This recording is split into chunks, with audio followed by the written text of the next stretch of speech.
El asesinato de Ahmaud Arbery, un joven de raza negra del estado norteamericano de Georgia, es consecuencia lógica de una sociedad donde la psicopatía antisocial del racismo es normal. Hablaremos de esta y otras noticias entre amigos.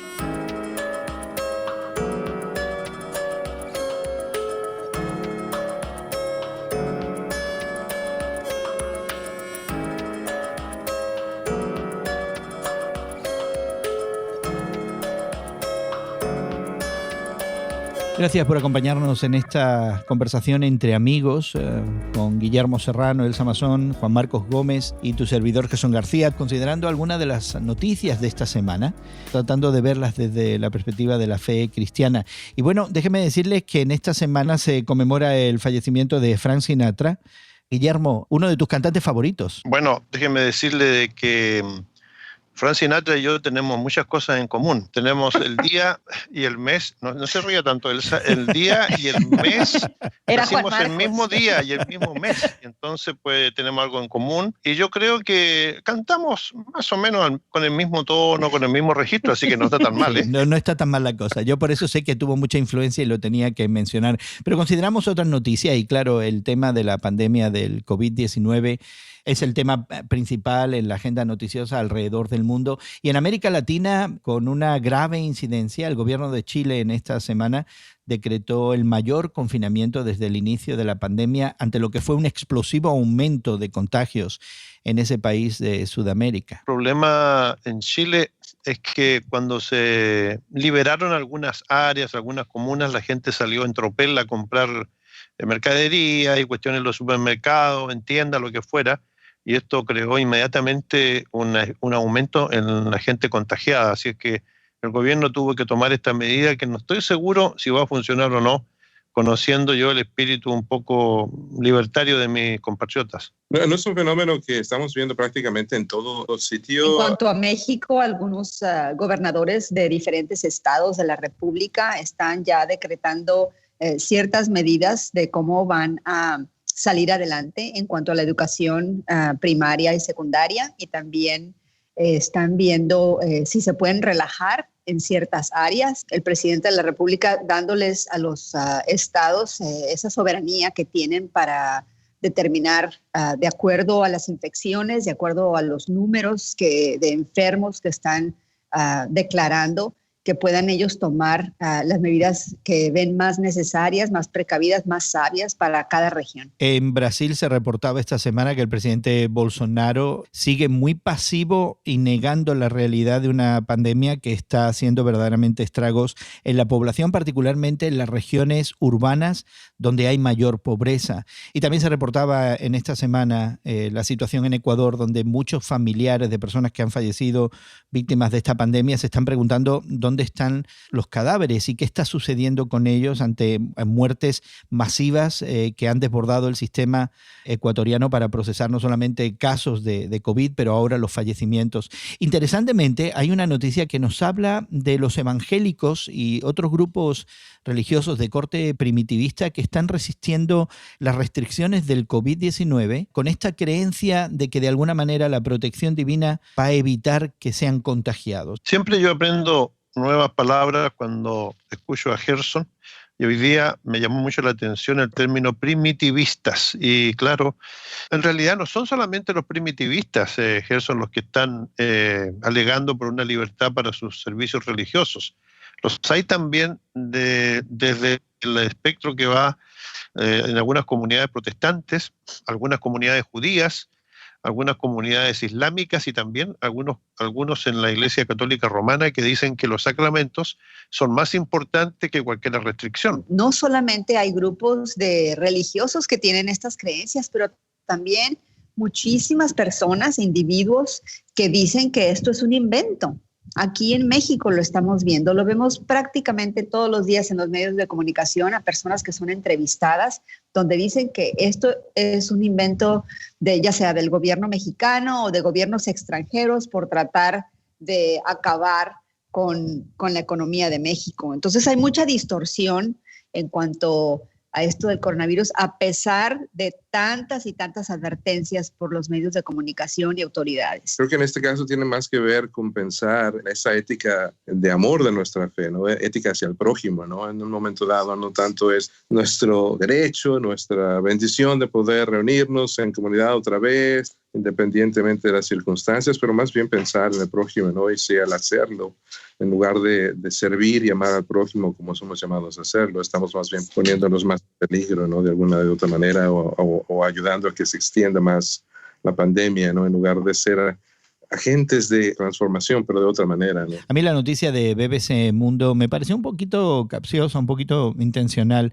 porque realmente acabamos de comentar acerca de la falta de una acción eficiente en muchos gobiernos que están tomándose a la ligera esta pandemia. Así que realmente se me hace que apuntar a la religión como promotora de más contagios me parece un poquito desubicado. Hay una noticia en los Estados Unidos que lamentablemente vuelve a llamar la atención de la opinión pública, y es el caso de Ahmaud Arbery, un joven del estado de Georgia que murió a manos de dos personas que buscaban al parecer a un asaltante, y bueno, este joven afroamericano andaba corriendo y fue mortalmente herido, y por algún tiempo los perpetradores de este hecho no fueron llevados ante la justicia hasta hace apenas unos días. Uno de estos casos que reaviva en los Estados Unidos las tensiones raciales muy prominentes en nuestra historia. Lo que sucede también, y tenemos que reconocerlo, es que en los Estados Unidos es posible que esto también se replique en otros lugares.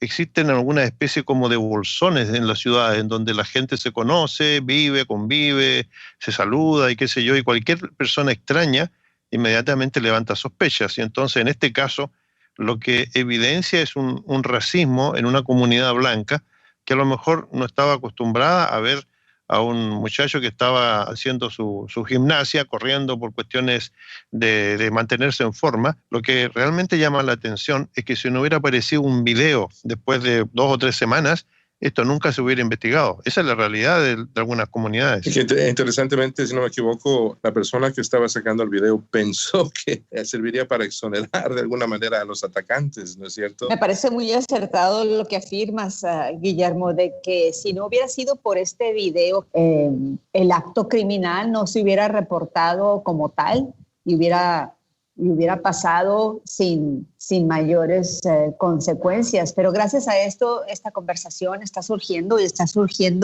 pienso yo, en lugares adecuados, no solamente en los medios de comunicación, pero también se está llevando a tomar medidas en cuanto a la justicia o la injusticia que se lleva a cabo por las personas que deben de mantener la paz, como son los mismos oficiales. El semanario norteamericano The Christian Century justamente se hace la pregunta: ¿cuándo vamos a dejar de ver a nuestros vecinos como amenaza? El racismo no es una cuestión nueva, aparece ya mencionada en un libro tan antiguo como la Biblia, en donde, por ejemplo, los habitantes de cierta región no podían traspasar los límites de otra. Estoy hablando específicamente de los samaritanos, que eran mirados como ciudadanos de segunda clase y despreciados por los judíos.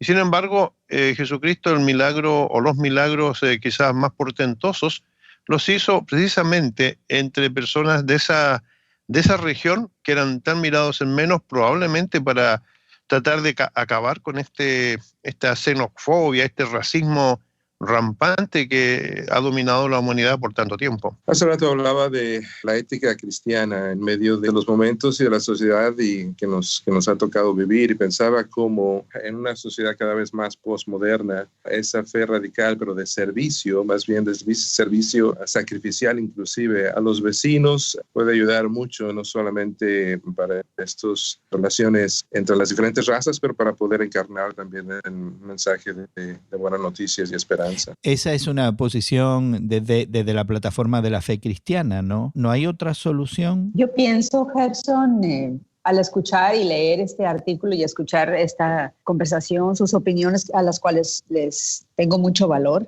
recuerdo yo el pasaje de la Biblia cuando Cristo nos dice: ¿ves la paja en el ojo ajeno y no ves la viga en el propio? Y yo creo que en cuanto al racismo, a los pecados que tenemos como sociedad, ya no tanto uno a uno, que empiezan como uno a uno, como individualmente, por supuesto, pero a ciertos pecados que tenemos como sociedad, escogemos muchas veces no verlos o dejarlos de paso o justificarlos y racionalizarlos, como es el caso del prejuicio, del racismo, del clasismo.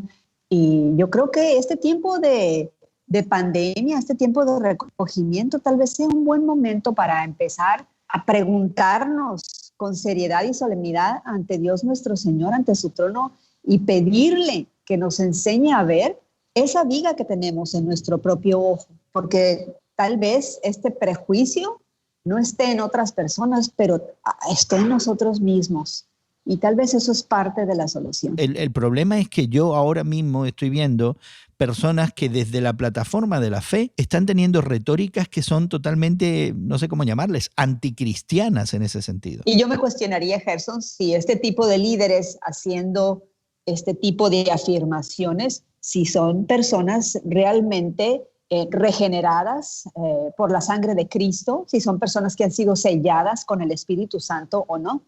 Porque pienso que estos pecados, estas acciones, estas maneras de pensar tan drásticas en contra del prójimo no revelan el fruto de un verdadero cristiano. Pues ahí está la responsabilidad para cada uno de nosotros, y creo que Elsa le diste al clavo en primero apuntar a la viga que tenemos cada uno delante de nuestros ojos, la ligereza con la que a veces comentamos y miramos las deficiencias ajenas y no vemos las propias, y el hecho realmente de ser congruentes con aquello que decimos haber abrazado, si es que hemos conocido el Evangelio. Y queremos saber de ti, querido amigo, querida amiga, que nos acompañas en esta conversación y nos visites en radiomoody.org, o también te puedes encontrar con nosotros en Twitter. En Twitter somos Tus Temas de Hoy, Tus Temas de Hoy en Twitter.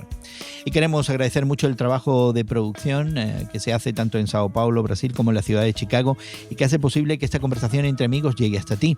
Guillermo Serrano, Juan Marcos Gómez, Elsa Mazón y tu servidor Jesús García, te agradecemos el tiempo que has pasado con nosotros, esperando que lo hayas disfrutado y que volvamos a encontrarte en otra ocasión.